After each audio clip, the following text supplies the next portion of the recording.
आणि यावरच आहे आपला आजचा बडे मुद्दे। पण आजच्या या सगळ्या दिवसभरातल्या घटनाक्रमाच्या नंतर काही महत्त्वाचे सवाल उपस्थित झालेले आहेत। हे सवाल काय आपण जाणून घेऊया, ज्याची बडे मुद्देच्या माध्यमातून आपल्याला चर्चा करायची आहे। अक्षयच्या एन्काउंटरचं राजकारण सध्या सुरू झालेलं आहे का, हा सवाल आहे। सवाल आज बडे मुद्देच्या माध्यमातून आपल्याला चर्चेला आणायचा आहे। अक्षयच्या एन्काउंटरवर विरोधकांचा आक्षेप नेमका का आहे, हा सवाल आहे जो आपण विरोधकांना विचारणार आहोत। आक्षेप काय आणि हात बांधलेले असताना अक्षयनं गोळीबार कसा केला, हा सवाल विचारला जातोय। त्याचं उत्तर सुद्धा आपल्याला घ्यायचं आहे। सवाल आपल्याला हा सुद्धा विचारायचा आहे, आज चुकीला माफी नाही हा गुन्हेगारांना मेसेज दिला गेलाय का, काय सत्य आहे, आपण ते सुद्धा विचारणार आहोत। त्याचबरोबर आपल्याला जाणून घ्यायचं आहे, बंदुकीच्या गोळीनं खरोखरच विकृती संपते का, संपली जाऊ शकते का, हा सवाल सुद्धा आपल्याला चर्चेत आणायचा आहे। बडे मुद्द्यामध्ये आपल्याला खरा एन्काउंटर की ठरवून केलेला एन्काउंटर, अक्षयचा एन्काउंटर खरा आहे की तो ठरवून केला गेलाय, याच्याबद्दल सुद्धा चर्चा करायची आहे। आणि आज बडे मुद्देत आणखीन एक प्रश्न, अक्षय प्रकरणी पोलिसांनी हलगर्जीपणा केला का। शरद पवार यांनी थेट आरोप केलाय की या सगळ्या प्रकरणात पोलिसांनी हलगर्जीपणा केलेला आहे। या सगळ्या मुद्द्यांची चर्चा आपण करणार आहोत। आपल्या सोबत या चर्चेसाठी मान्यवर पाहुणे जोडले गेलेले आहेत। आपल्या सोबत या चर्चेत सहभागी होण्यासाठी आहेत शिवसेनेच्या उद्धव बाळासाहेब ठाकरे पक्षाच्या नेत्या सुषमा अंधारे। सुषमाताई, स्वागत आहे तुमचं। आपल्या सोबत भाजपचे आमदार राम सातपुते जोडले गेले आहेत। रामजी, तुमचंही स्वागत। शिवसेनेच्या नेत्या मनीषा कायंदे आपल्या सोबत आहेत। मनीषाताई, तुमचंही स्वागत। आणि माजी एन्काउंटर स्पेशलिस्ट प्रदीप शर्मा आज या चर्चेत येत आहेत। त्यांचं येणं महत्त्वाचं आहे याच्यासाठी। आतापर्यंत 113 एन्काउंटर त्यांनी केलेत। आज सुषमाताईंनी आरोप केला की ज्यांनी या अक्षयचं एन्काउंटर केलं ते संजय शिंदे यांचे सहकारी होते। दाऊदचा भाऊ इक्बाल कासकरला याच दोघांनी मिळून पकडलेलं होतं। मग आज जे एन्काउंटर झाले संशयाच्या भोवऱ्यात आहे, त्याच्याबद्दल सुद्धा आपण प्रदीप शर्मा यांना विचारणार आहोत। माजी एन्काउंटर स्पेशलिस्ट आहेत। आणि सिद्धार्थ मोकळे वंचितचे मुख्य प्रवक्ता हे सुद्धा चर्चेमध्ये सहभागी होत आहेत। मी चर्चेची सुरुवात सुषमाताईंकडून करतोय। सुषमाताई, तुम्ही एकाच वेळी सगळ्यांना म्हणजे पोलिसांना आणि सरकारला आरोपीच्या पिंजऱ्यात उभं केलेलं आहे। तुम्हाला हा एन्काउंटर संशयास्पद का वाटतोय, हा एन्काउंटर घडला नाही तर घडवला गेला असं का वाटतंय, आक्षेप काय? पहिल्या दिवसापासून या संपूर्ण प्रकरणामध्ये पोलिसांची भूमिका अत्यंत संशयास्पद होती। FIR लिहून घेण्यापासून मी जरा आपल्याला आठवण करून दिली पाहिजे की भावेश भिंडे हा घाटकोपर होर्डिंग प्रकरणातला आरोपी जो अत्यंत बलशाली होता आणि तो बाहेर कुठेतरी गेला होता, तिकडून पोलिसांनी त्याला हस्तगत केला आणि भावेश भिंडेला हजर केलं।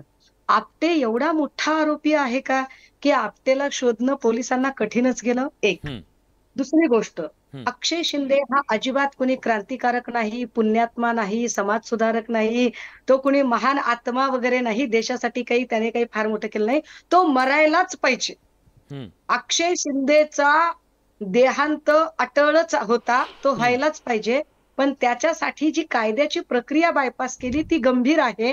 कारण अशा पद्धतीने जर तुम्ही या गोष्टीचं समर्थन करत असाल तर मग राज्यात आणि देशात पोलीस स्टेशन आणि न्याय व्यवस्था कशासाठी ठेवता, मग त्यांच्या अस्तित्वाची गरजच उरत नाही। पुढचा मुद्दा, अक्षय शिंदेला तुम्ही तळोजा जेलमधून बदलापूरला जर नेत असाल तर साधारणतः कळंबोलीपासून सरळ जाताना उजव्या बाजूला तळोजा जेल, पुन्हा पुढे गेलं उजव्या बाजूला MIDCतनं टर्न घ्यायचा, शिळफाटा बदलापूर, मध्ये मुंब्रा येतच कुठे। मग मुंब्र्याला गाडी नेण्याचं काय कारण? ते हिरेन मनसुखच्या वेळेला पण असंच काहीतरी, त्या मुंब्रा का मध्ये आलं। आता पुढे अजून एक, पोलिसांनी ही चार्जशीट रविवारीच का बरं दाखल केली? त्याच्या पुढे संजय शिंदेकडे जे पिस्तूल होतं, या संजय शिंदे 1983 बॅचचा ऑफिसर, ज्याची कारकीर्द अत्यंत वादग्रस्त आहे, ज्याने आपला मेहुणा विजय पलांडे याला अरुण टिकू मर्डर केसमध्ये पळून जायला मदत केल्याचा ठपका ठेवत आणि ते सिद्ध झाल्यावर त्याला सस्पेंडही केलं होतं, ज्याच्या हातून आरोपी फरार झाला होता, त्यालाच पुन्हा ही इतकी महत्वाची कामगिरी, ही जबाबदारी का दिली गेली? ओके, पुढे समजा जर 9mm चा पिस्तूल त्याच्याकडे होता तर साधारणतः 9mm चा पिस्तूल असाच लोड केला जात नाही। समजा तो लोडही केला असेल, चेंबर लोड केलं तरी डायरेक्ट ट्रिगर करता येत नाही, त्याला एक लॉक असतो, तो लॉक काढता आला का? तोंडावर काळा कपडा असणाऱ्या या अक्षय शिंदेला इतक्या चटकन कळलं का? काही सेकंदाच्या आत इतक्या सराईत माणसासारखं, कारण सोफिस्टिकेटेड वेपन पोलीस वापरतात. सोफिस्टिकेटेड वेपन हे बाजारात खरेदी विक्रीला नाही, म्हणजेच त्याची ट्रेनिंग चालवण्याची सुद्धा नाही. मग अक्षय शिंदे, ज्याला पोलिसांनी गतिमंद ठरवलेला आहे, असा गतिमंद ठरवलेला आरोपी हे लॉक काढू शकतो का? फार महत्वाचा मुद्दा आहे. त्याच्याही पुढे जाऊन या सगळ्या प्रकरणामध्ये मी आठवण करून दिलेली होती की हैदराबादचं जे एन्काउंटर झालं होतं, त्या एन्काउंटर नंतर एक चौकशीची मागणी केली. त्या चौकशीच्या मागणीनंतर उच्चस्तरीय म्हणजे उच्च न्यायालयाच्या न्यायाधीशांची कमिटी जेव्हा बसली आणि कमिटीने काही तपास केले होते, सिरपुरकर समितीचा अहवाल, त्या अहवालाने स्पष्टपणे सांगितलं की फेक एन्काउंटर प्रिटेंड केला गेलाय, मात्र प्रीप्लान मर्डर आहे. सबब उपस्थितांवर 302 प्रमाणे गुन्हा दाखल झाला पाहिजे आणि तसे आदेश माननीय उच्च न्यायालयाने दिले. आता पुन्हा कट टू इकडे जर सरकार म्हणत असेल की अरे तुम्ही पोलिसांवर शंका घेताय का, तर सन्माननीय गृहमंत्री साहेब, पोलिसांची काळजी कधीपासून वाटायला लागली? कधीपासून पोलिसांचा सन्मान आपण करताय? ते कोकणातले 4 आणे 12 आणे रोज पोलिसांना वाटेल ते बोलतात, त्यावेळेला तुम्ही किती सन्मानाची भाषा त्यांच्यासाठी केली? कट टू पुढे, अक्षय शिंदे हा हिंस्त्र होता का? तो इतका ताकदवर होता का? इतक्या चपळाईने पिस्तूल काढू शकतो का? मग त्याचा अभ्यास वरिष्ठ अधिकाऱ्यांनी का केला नाही? मग निग्लिजन्स ऑफ ड्युटी असं म्हणत, हलगर्जीपणाचा ठपका ठेवत का बरं कारवाई केली जाऊ नये? आणि महत्वाचं, जेव्हा शिंदे काय फडणवीसजी म्हणतायत की मी त्याच्या चौकशीचे आदेश दिलेत, नो, मान्य नाही आम्हाला ते की तुम्ही चौकशीचे आदेश द्यावे. माझाच बॉल, माझीच बॅट, माझाच स्टंपर, मीच क्रिकेट खेळेल आणि मीच 4-6 अनाऊन्स करेल असं नाही चालणार. तुमच्या राज्याच्या प्रभाव क्षेत्रापासून बाजूला ठेवत त्याची एक निष्पक्ष चौकशी व्हावी. ती का व्हावी त्याचं कारण सांगितलं पाहिजे. महत्वाचं मी पुन्हा एकदा सांगेन, अक्षय शिंदे हा अजिबात समाज सुधारक नव्हता, पण का व्हावी? कारण याला तुम्ही न्याय म्हणू शकत नाही. कालपासून जे बोंब ठोकतायत नरेश म्हस्के, नैसर्गिक न्याय वगैरे, जर हा नैसर्गिक न्याय म्हणणार असाल तर मग संजय राठोडला नैसर्गिक न्याय कधी देणार आहात सांगा? मग ब्रिजभूषणलाही नैसर्गिक न्याय कधी देणार? एवढे प्रश्न आहेत ना. तुम्ही एक एन्काउंटर आणि मला वाटतं किती राऊंड फायर केले तुम्ही माहित नाही, एकाच वेळेस सगळे राऊंड फायर केलेले आहेत. मी आता यानंतर जातोय शिवसेनेकडून. मला मनीषाताई तुमचं उत्तर हवंय. एक एन्काउंटर जरी झालेलं असलं तर त्याच्यावर कितीतरी सवाल उपस्थित केलेले आहेत. या सगळ्या प्रश्नांची उत्तरं पोलिसांना द्यावी लागतील आणि सरकार म्हणून तुम्हाला सुद्धा द्यावे लागतील. तुमची भूमिका काय? सर्वप्रथम तर मी हे सांगू इच्छिते की इथे बसलेले प्रदीप शर्मा सोडून बाकी कोणालाही कुठल्या पिस्तूलचं मेक आहे, त्याचं बोर साईज काय आहे, बुलेट्सची साईज काय आहे, मला वाटतं हे टेक्निकल लीगल नॉलेज जे त्या क्षेत्रातलं आहे ते मला तरी नाहीये. ठीक आहे, त्याच्याबद्दल पण राजकीय जी टीका आहे त्याच्याबद्दल मी पोलिसांचं घेतो त्यांच्याकडून उत्तर. नाही, तुम्ही आता मला तोडायचं नाही मध्ये विलास, मला नाही, मी तुम्हाला तुमच्याबद्दलच सांगतोय की तुम्ही त्याचं उत्तर मी त्यांच्याकडून घेतो, तुम्ही राजकीय याच्यावर बोला. तुम्हाला हे बघा, तुम्ही अन्य कोणालाही अडवलं नाही, मलाही अडवायचं कारण नाही. प्लीज, मी एवढंच मुद्दा म्हणतेय, मी कोणाचंही नाव नाही mister Vilas Bade, please mind yourself. मी एवढं म्हणतेय की इथे प्रदीप शर्मा सोडून कोणालाही पिस्तुलांचं टेक्निकल नॉलेज असायचं काही कारण नाहीये. किती जणांनी हाताळली, मी तरी हाताळलेली नाहीये. मुद्दा नंबर 1. दुसरी गोष्ट, त्या दिवशी विरोधी पक्ष नेते देखील म्हणतात त्याला गोळ्या झाडा, जनप्रक्षोभ झाला, सगळं बरोबर आहे, व्हायलाच पाहिजे होता जनप्रक्षोभ, आणि त्यामध्ये फाशी द्या, आमच्या समोर फाशी द्या, अगदी राईट, एव्हरीबडी इज जस्टिफाईड. दुसरा मुद्दा. तिसरा मुद्दा की पोलिसांनी फास्ट ट्रॅकवर चालवलं, सगळं काही केलं, जे जे करायला पाहिजे होतं, काही चुका अगोदर झाल्या होत्या त्या मान्य केल्या आहेत सगळ्यांनीच. मग त्या शाळेकडनं असतील, शाळेच्या सीसीटीव्हीचं असतील, शाळेच्या प्रशासनाकडनं असतील, प्रत्येकावर कारवाई झालेली आहे. पोलिसांवर देखील कारवाई झालेली आहे. त्यानंतर ते फास्ट ट्रॅक कोर्टवर सगळं टाकण्याचं सगळं केलं, चार्जशीट फाईल झाली. कोर्टात नेताना आणताना जे रिमांड ट्रान्झिट मध्ये हा प्रकार घडलेला आहे, पोलीसच्या व्हॅन मध्ये घडलेला आहे. त्याच्यानंतर आता तोंडावर काळा कपडा होता नव्हता आदित्य ठाकरेंचा पण मी बाईट ऐकलेला आहे. परंतु मुद्दा असा आहे की त्यांनी ती पिस्तूल काढली कशी, हे सगळं एक्सप्लेनेशन पोलिसांनी त्यांच्या एका लेखी निवेदनाद्वारे दिलेलं आहे. आता तुम्हाला तुमचं सरकार असतं तेव्हा पोलीस चांगले, तुमचं सरकार नसतं तेव्हा पोलीस वाईट. मग सचिन वाझे त्यांच्यावर फेक एन्काउंटरचा आरोप होता. त्यानंतर त्या सचिन वाझेंना माननीय उद्धवजी ठाकरे म्हणतात तो काय ओसामा बिन लादेन होता का? नंतर अंबानींच्या घराखाली जिलेटिनच्या कांड्या एका गाडीत ठेवल्या गेल्या. मनसुख हिरणची ती गाडी होती. मनसुख हिरणचा नंतर मृत्यू झाला का काय केलं, त्याला मर्डर केला, हा सगळा विषय मी इथे चर्चा करत नाहीये. I am just coating it, I am just mentioning it. हे झाल्यानंतर आता त्या अक्षय शिंदेचं आज जे काय झालं, अर्थातच आम्ही अजूनही म्हणतो की हा नियतीचाच खेळ होता आणि तो संपायला पाहिजे होता. आपल्या सगळ्यांची इच्छा होती की याला ठेचून मारावं. म्हणजे आम्हाला प्रत्येकीला, कोण आमदार आहे, नगरसेविका आहे, कोण सामान्य बाई आहे, त्या प्रत्येकीला वाटलं की माझ्या ताब्यात आला तर मी त्याला झोडून काढेन, ठेचून मारीन. परंतु आपल्याला पब्लिकली फाशी देते. मग अशी मी आदित्य ठाकरेंचा बाईट ऐकला की पब्लिकली फाशी द्यायला पाहिजे होती कायद्याच्या चौकटीत बसत असेल तर. आता मला सांगा, पोलिसांनी स्वसंरक्षणासाठी पिस्तूल चालवली असेल, गोळ्या झाडल्या असतील, तर ते देखील त्यांच्या पोलीस मॅन्युअलमध्ये असेल की स्वसंरक्षणासाठी त्यांनी पिस्तूल चालवली. आता त्यांनी पिस्तूल हिसकवली कशी, हे टेक्निकल नॉलेज, मग ते डाव्या साईडला होती, उजव्या साईडला होती, तो पोलिसांनी उत्तर देण्याचा प्रश्न आहे. आणि म्हणून आज कालपासून बदलापूरमध्ये आनंदाचं वातावरण आहे. कारण अशा आरोपीला असंच झालं पाहिजे. आज अनेक ठिकाणी आम्ही पेढे वाटले, आनंद उत्सव साजरा केला. तो कसा मेला, काय मेला, तो मेला आणि त्याची गत्तीच व्हायला पाहिजे होती. हे आज पब्लिक मध्ये जाता येताना आम्हाला थंब दाखवत होते की जे काय झालं ते चांगलं झालं. आणि याही पुढे विलासजी बडे मी तुम्हाला सांगू इच्छिते की आज मला असं वाटतं त्या अक्षय शिंदेचा आता एन्काउंटर झाला, परंतु विरोधकांचा देखील आज पॉलिटिकल एन्काउंटर झाला. मुद्दा तोच आहे, मला त्याच मुद्द्यावर यायचं आहे. चालू आहे. ठीक आहे, त्यासाठी मी येतो. मला या चर्चेमध्ये रामजी तुम्हाला आणायचंय. हे यश आहे तुमच्या सरकारचं?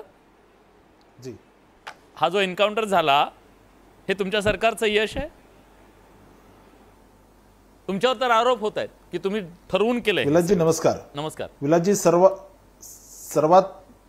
सर्वात प्रथम मी या ठिकाणी अशा पद्धतीने घाणेरडं राजकारण करणाऱ्या महाविकास आघाडीच्या लोकांचा निषेध करतो.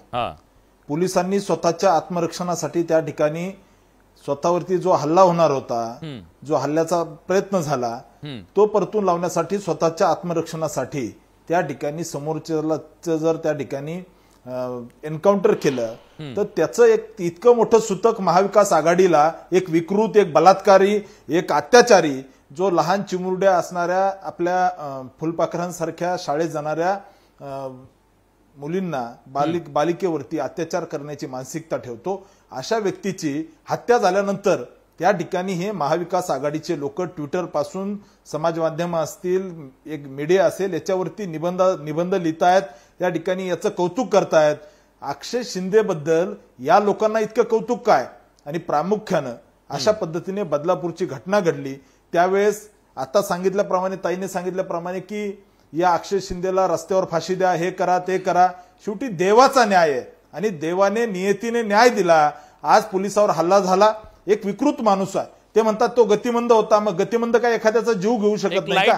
ते म्हणतात की तो विकृत होता, विकृतच होता. देवाचा न्याय या ठिकाणी, देव म्हणजे ईश्वराने दिलेला न्याय आहे. त्यामुळे अशा पद्धतीने जर हे एखादा आरोपी जर वागत असेल आणि पोलिसांनी जर आत्मरक्षणासाठी त्याची जर त्या ठिकाणी एन्काउंटरमध्ये जर त्याचा मृत्यू झाला असेल, ठीक आहे, तर मी पोलिसांच्या बाजूने उभा आहे. मुळात या ठिकाणी संजय शिंदे, एकच मिनिट संजय शिंदे बद्दल ज्या आता त्या ठिकाणी उभाटाच्या प्रवक्त्या बोलल्या की तो असा होता, तो तसा होता. 8-10 वर्ष नोकरीच्या बाहेर असणाऱ्या वाजेचं वाजत गाजत मुंबई इंटेलिजन्स सारख्या, क्राईम इंटेलिजन्स सारखी पोस्ट देऊन त्या ठिकाणी 100 कोटीची वसुली करायला लावणाऱ्या या लोकांनी या ठिकाणी संजय शिंदे सारख्या या ठिकाणी पोलीस ऑफिसर वरती नाही बोललेलं बरं आहे. ठीक आहे, मी खरं तर मला सिद्धार्थला या चर्चेत आणायचं होतं, पण ताईंवर दोघांनी आरोप केलेला आहे, वाजेंचा मुद्दा उपस्थित केलेला आहे. दोन गोष्टी, राजकीय एन्काउंटर ताई तुमचा झालेला काय विरोधकांचा, जो आरोप आता केला गेला? बालिश स्टेटमेंट आहे. माझ्या कुठल्याही म्हणजे हैदराबादचं जेव्हा एन्काउंटर झालं होतं पब्लिक डोमेनमध्ये माझे व्हिडिओ उपलब्ध आहेत. मी तेव्हाही म्हटलं होतं की अशा पद्धतीने कायद्याची प्रक्रिया जर कोणी बायपास करत असेल तर ती खपवून घेतली जाणार नाही. आत्ताही माझा तोच मुद्दा आहे. दुसरी गोष्ट, माझ्या ट्विटरमध्ये पहिली ओळ मी लिहिली आहे की अक्षय शिंदे मरायलाच पाहिजे. त्याचं समर्थन करणं, त्याला ग्लोरीफाय करणं हा मुद्दाच येत नाही, कारण तो कोणी क्रांतिकारी नव्हता. पण आठवण करून दिली पाहिजे की या देशात संविधानिक व्यवस्था आहे. अजमल कसाबला सुद्धा आपण शिक्षा देताना एक प्रोसेस फॉलो केली.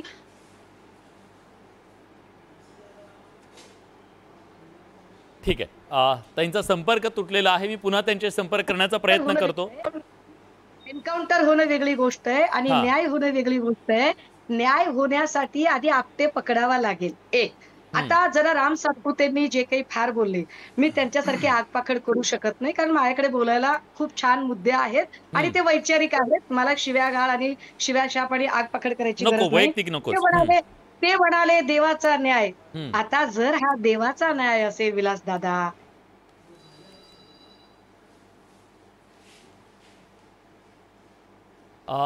ताई तुमचा आवाज पुन्हा गेलेला, मी येतो तुमच्याकडे. मग तुम्ही क्रेडिट कशाला घेताय ऊर बिडवून? ऊर बडवू नका तुम्ही. देवाचा न्याय आहे तो आणि असा देवाचा न्याय. बरं याच्या उपर सरकारने केलं म्हणायचंय का आणि योग्य केलं म्हणायचंय का? तर मग ब्रिजभूषणला न्याय कधी देणार? त्याला नैसर्गिक न्यायाने शिक्षा कधी करणार तुम्ही? संजय राठोडचा काय करणार? तुम्ही असे किती एन्काउंटर करणार? बरं मग तुम्हाला बाकीच्या सगळ्या प्रकरणांचं काय करणार आहात तुम्ही? त्यामुळे हे बालिश मुद्दे जे आहेत ते सोडा. अक्षय शिंदे मरायलाच पाहिजे होता, पण अक्षय शिंदेचा आवाज ज्या पद्धतीने बंद केला त्यामुळे अनेक सत्य बाहेर येता राहिलेत. केतन तिरोडकर एक याचिका दाखल करत आहे, मला त्याचा नंबर आता मिळालेला नाहीये. त्या शाळेमध्ये चाइल्ड पोर्नोग्राफी होत होती आणि त्या शाळेत मानवी तस्करी होत होती असा केतन तिरोडकरने थेट आरोप करत कोर्टात याचिका दाखल केली आहे. हे जरा त्यांना कळू देत की आपण काय बोलतोय, आपण काय अभ्यास करतोय, आपण कुठल्या मुद्द्यांवर बोलतोय. आणि महत्वाचं मी साधा एकच माझा मुद्दा आहे की कायद्याची प्रक्रिया बायपास होते. कायदा नावाची गोष्ट तिची चाड काही आहे का नाही माफ करा, आपल्याकडे. तुम्ही जी भूमिका मांडली ना 100% मी पत्रकार म्हणून सुद्धा आहे आणि विवेकी जो कोणी व्यक्ती असेल ना ज्याचा लोकशाहीवर विश्वास आहे तो प्रत्येक जण हीच भूमिका मांडेल की न्याय झाला पाहिजे तर तो कायद्यानुसार झाला पाहिजे. लोकशाही आपल्या इथे. पण मला एक फक्त संदर्भ तुम्हाला आठवण करून द्यायचा. सोशल मीडियावर आज दिवसभर तो फिरवला जातोय असं म्हणा हरकत नाही, पण मला बाळासाहेबांचं या सगळ्या संदर्भातलं नेमकं काय म्हणणं होतं ते तुम्हाला ऐकवायचं आहे आणि त्याच्याबद्दल शिवसेनेचं काय म्हणणं आहे ते सुद्धा जाणून घ्यायचं आहे. बलात्कारांबद्दल बाळासाहेब काय म्हणाले आपण ऐकूया, नंतर मी तुमचं उत्तर घेईन. एखाद्या महिलेवरती बलात्कार होत असताना हातामध्ये तुमच्या जवळ पिस्तूल आहे, तुम्ही काय करणार? ते तिथेच ठेवणार. पण हे चालले ते बरं नाही. हे फार वाईट आहे, फार बरं ते शोभत नाही. त्याला बघत तर बसलाय, शोभत नाही बोलतोस. घाल गोळी त्याला, उडव त्याला. ताई ह्या भूमिकेच्या संदर्भात तुमचं म्हणणं काय आहे? म्हणजे ही जी भूमिका आहे बाळासाहेबांची जी होती ती रोखठोक असायची. एका मिनिटात भूमिका त्यांनी कधीच तिलांजली दिलेली आहे, त्याच्यामुळे त्या काय बोलतील? कारण ते आम्हाला कायम बालिश बोलतात. मागे पुस्तकं लावले म्हणजे कोणी विद्वान होत नाही. ताई बोला. मी बोलू? हा बोला. बोलू आता? बोला. मी बोलतो. मनीषाताईंचा बालिश राग मी समजू शकते, असमंजस आहेत. देव त्यांना माफ करो. त्या जागी कोणाची पण मुलगी असली तरी त्या आईला वाटलं आज त्या अक्षय शिंदेचं वंदनीय बाळासाहेब ठाकरेंनी असं म्हटलं. वंदनीय बाळासाहेब, मनीषाताई तुमच्यामध्ये मी बोललेली नाही, एवढा सेन्स बाळगा, एवढे मॅनर्स ठेवा जरा. प्रत्येकाला मॅनर्स ठेवा. तुम्ही बोलताना मध्ये बोलले नाही मी. ही बचाबच मध्ये बोलायची सवय बंद करा. जरा मॅनर्स ठेवा. तुमचा मानसिक कंट्रोल. तुमचा तोंड ढासळलाय बाई. बाई तुमचा तोंड ढासळलाय. बाई तुम्ही बोलताना कुणी मनीषाताई त्यांचं पूर्ण होऊ द्या ना. मी त्यांना प्रश्न विचारला ना. मनीषाताई मी त्यांना प्रश्न विचारला, त्यांच्याकडून उत्तर घेतलं. ही आहे कोण? जरा मॅनर्स ठेवा जरा. वैयक्तिक नको ना ताई, मला वाटतं वैयक्तिक नको आपण कशाला, आपण इथे मुद्द्याबद्दल बोलतो, राज्यातला एवढा गंभीर मुद्दा आहे त्याच्याबद्दल बोलू. हा सुषमाताई, साहेबांना बोलताना कुणी मध्ये बोललाय का? मॅनर्स नाही, चर्चेत कसे बोलायचं ते? मॅनर्स बाळगा, मॅनर्स बाळगा चर्चेत मध्ये. मनीषाताई मी त्यांना प्रश्न विचारला, मला त्यांच्याकडून उत्तर घेऊ द्या. पुस्तकं लावलं म्हणून कोण विद्वान होतं काय? इंटरप्ट केलं नव्हतं मी. मनीषाताई मी त्यांना प्रश्न विचारलाय, बाळासाहेबांचं म्हणणं ऐकवलेलं आहे, मला वाटतं की त्याचं उत्तर आपण घेतलं पाहिजे. प्लीज सुषमाताई तुम्ही बोला. मनीषाताई मी तुमच्याकडे येतो. मनीषाताई बाळासाहेबांबद्दल काय बोलते? ठीक आहे मनीषाताई, उत्तर तर ऐकूयात ना, उत्तर ऐकूयात ना, ते काय म्हणतात ऐकूया. हा वंदनीय बाळासाहेब असं म्हणाले की बलात्कार होत असताना जर कोणी बघत बसत असेल आणि मी काय करू, माझ्या हातात पिस्तूल आहे. अगदी बरोबर आहे. माझ्या समोर जर गुन्हा घडत असेल, माझ्या समोर जर बलात्कार होत असेल तर मी बिलकुल त्या वेळेला त्या जी कोणी पीडित आहे त्या पीडितला वाचवणं हे माझा प्राधान्यक्रम असला पाहिजे. पण दादा इथे घटना घडून गेली, त्याला अनेक महिने उलटून गेले. पोलिसांवर त्याने जर पिस्तूल उगारली असेल, पोलिसांना गोळी लागली असेल तर ताई ऐका, पोलिसांना बरोबर, अगदी बरोबर, मान्य मला. ठीक आहे.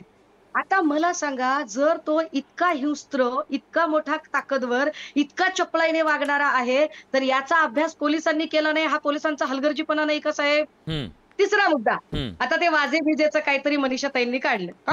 मला काय म्हणायचंय, वाजेबद्दल आता जे तुम्ही बोंब मारताय, तुम्ही ज्यावेळेला आमदार होतात आणि आमच्याच कडून आमदार होतात, तात्काळ म्हणायचं वाजेच्यावर तुम्ही चुकलाय, चला तुमची आमदारकी तुमच्या तोंडावर फेकून मारते आणि मी राजीनामा देते. का तेव्हा कायद्याची चाड वाटली नाही आणि मनीषा कायद्याने राजीनामा देऊन बाहेर पडल्या नाही, तेव्हा तर बरं वाटलं. त्याचं उत्तर मी देईन. कुणाला शहाणपण सांगताय? त्याचं उत्तर देते. हे बालिश चर्चा देवतांवर गलिच्छ बोलणाऱ्या बाईला हे बोललाच पाहिजे. त्याचं कारण मला सांगायचं का? मी कारण चालेल ना, मी पण सांगेन तुमची अनेक कारण. मला वाटतं वैयक्तिक नको, मी थांबवतोय, दोघींना पण थांबवतोय. मला या चर्चेत मला यानंतर आणायचे सिद्धार्थ, ज्या प्रकारचे आज मांडणी बाळासाहेबांनी सुद्धा केली, बाळासाहेब आंबेडकरांनी केलेली आहे, त्यांनी सुद्धा आक्षेप नोंदवलेले आहेत. तुम्हाला असं का वाटतं की हा एन्काउंटर हा ठरवून केलेला आहे आणि हे सगळं एक प्रकारे तर सांगितलं जातंय की राजकीय एन्काउंटर झाला विरोधकांचा? मुद्दा असा आहे याच्यामध्ये विलासजी, बराच काळापासून म्हणजे सोशल मीडियावर किंवा आता चर्चेतही अनेकांनी शब्द वापरला देवाचा न्याय किंवा नियतीचा न्याय. हा नियतीचा न्याय म्हणणाऱ्यांच्या नियतीवरतीच या ठिकाणी प्रश्नचिन्ह उपस्थित होतोय. त्याचं कारण असं आहे की ज्या पद्धतीने याचं मायलेज घेण्याचा प्रयत्न केला जातोय, जर हे आपसूक घडलं असेल, जर हे पोलिसांनी केलेल्या हलगर्जीपणामुळे असेल किंवा त्याने खरंच हल्ला केला आणि म्हणून झालं असेल तर ठीक आहे, पण त्याचं ज्या पद्धतीनं पॉलिटिकल मायलेज घेण्याचा प्रयत्न सुरू आहे त्याच्यामुळे यांच्या नियतीवरती प्रश्नचिन्ह उपस्थित होतो. सगळ्यात बेसिक मुद्दा हा आहे, देश म्हणून, राष्ट्र म्हणून आपण जेव्हा निर्माण होत होतो, उभा राहत होतो, तेव्हा कॉन्स्टिट्युएंट असेंब्लीमध्ये चर्चा होऊन आपल्याकडे काय व्यवस्था असावी हे ठरलंय. इथे न्यायपालिका, कार्यपालिका आणि संसद या 3 पिलरवरती हा देश जेव्हा उभा केला गेला त्यावेळेला एक गोष्ट ठरली होती की कुठलाही पिलर दुसऱ्याच्या ह्याच्यात हस्तक्षेप करणार नाही. जर संसद असेल तर संसदेनं कार्यपालिकेत हस्तक्षेप करू नये, कार्यपालिकेने न्यायपालिकेत करू नये आणि न्यायपालिकेने संसदेत करू नये. आज मात्र असं झालेलं आहे की अनेक राज्यांमध्ये जंगल राज सुरू आहे. दुर्दैवाने आपल्याकडची न्यायपालिका ही संसदेच्या अधिकारात हस्तक्षेप करून निवाडे करते आणि आपली कार्यपालिका ही स्वतः न्याय निवाडे करताना दिसते. पोलीस यंत्रणा ही एक कार्यपालिकेचा भाग आहे. हे जर का जागेवर न्याय करायचा, इन्स्टंट न्याय करायचा या मानसिकतेतून राजकीय दबावापोटी किंवा राजकीय लालसेपोटी करत असतील तर इथे जंगल राज यायला वेळ लागणार नाही. आपण अतिशय भयानक परिस्थितीच्या उंबरठ्यावर उभे आहोत, समाज म्हणून, देश म्हणून. हे योग्य नाहीये. इथे कसाबचं उदाहरण देण्यात आलं. कसाब ज्याने शेकडो लोक मारली त्याला सुद्धा ड्यू प्रोसेसनं प्रक्रिया करून फाशी देण्यात आली. या ठिकाणी सत्ता कुठल्याही पक्षाची असू द्या, अनेक वेळा, आता प्रदीप शर्मा इथं बसलेले आहेत, त्यांच्या काळामध्ये कुठल्या पक्षांची सत्ता होती, त्याही काळात एन्काउंटर झाले. मग अनेक एन्काउंटर केले म्हणून गुन्हे होणं थांबलं का? गुन्हेगार थांबले का? नाही थांबले. पण ज्या पद्धतीनं माणसं मारायची, संपवायची आणि न्यायालयाला कायद्याला पूर्ण बाजूला टाकायचं हे योग्य नाहीये. इथे समाज म्हणून जगत असताना जर का व्यवस्था टिकवून ठेवायची असेल, समाजाची घडी व्यवस्थित ठेवायची असेल, तर इथे संविधानाने घालून दिलेली जी व्यवस्था आहे त्या प्रक्रियेला आपल्याला फॉलो करावं लागणार आहे. आज या ठिकाणी ते प्रक्रिया पायदळी तुडवल्याचे अनेक संशय निर्माण होतील अशा पद्धतीचे इथं समोर चित्र येत आहे. त्यामुळे यांच्या नियतीवरती प्रश्नचिन्ह उपस्थित होतं. सिद्धार्थ, माझे एन्काउंटर स्पेशलिस्ट प्रदीप शर्मा आता आपल्या सोबत आहेत. 113 एन्काउंटर त्यांनी केलेले आहेत. प्रदीपजी, गंभीर आरोप करण्यात आलेला या सगळ्या प्रकरणामध्ये अनेक संशय उपस्थित केलेले झालेले आहेत. या सगळ्या एन्काउंटरच्या दरम्यान ज्या गोष्टी झालेल्या आहेत, खरंच राजकीय दबावाच्या पोटी पोलिसांना हे सगळं करावं लागतं का? आणि या प्रकरणात तो दिसतोय का? तसं काही होतं का? हे फेक वाटतंय का?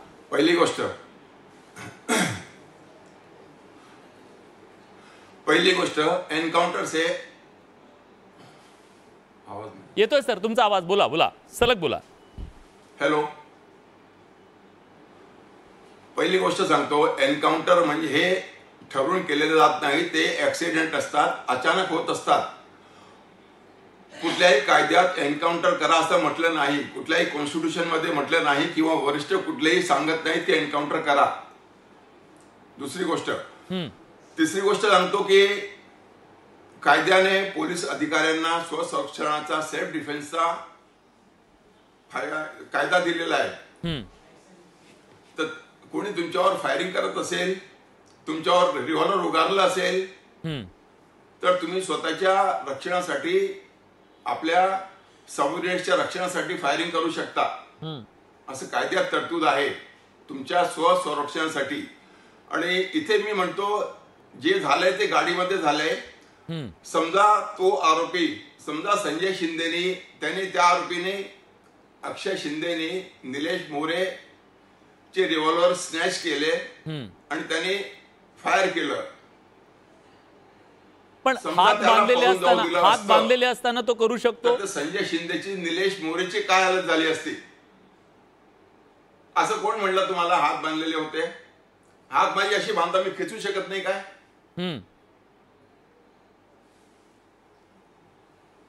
आवाज हा सर, तुमचा आवाज येतोय. मी येतो तुमच्याकडे. मला एक छोटासा ब्रेक घ्यायचा आहे शो मध्ये. ब्रेक नंतर मला आणखीन महत्वाच्या काही प्रश्नांची चर्चा करायची आहे. फास्ट ट्रॅक कोर्ट जे उपस्थित केले गेले, त्या फास्ट ट्रॅक कोर्टची अवस्था काय मी तुम्हाला सांगणार आहे प्रेक्षक हो. आज फास्ट ट्रॅक कोर्टमध्ये वर्षानुवर्ष प्रकरणं प्रलंबित राहतात, म्हणून लोकांना इन्स्टंट न्याय हवाय का? लोकांनी आज फटाके का फोडले, का पेढे वाटले, ही भावना नेमकी का निर्माण झाली, यावर चर्चा होणं गरजेचं आहे.